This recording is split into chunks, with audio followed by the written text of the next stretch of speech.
айдындарда қауіпсіздік ережелерін сақтау мақсатындағы рейдтік шараларға жиналды.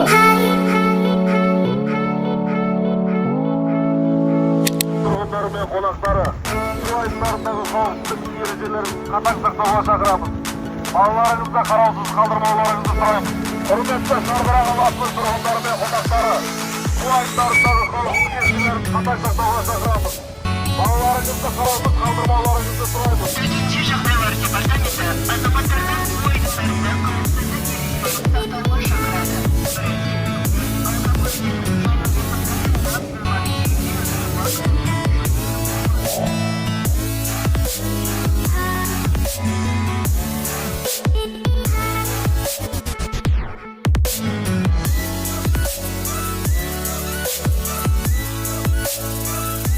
Уважаемые рыбаки, кто на лодке вот ловит, обязательно жилет одевайте. Вот поверь.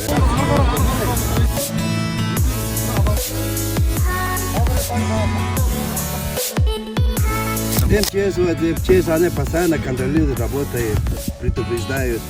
Это очень хорошее.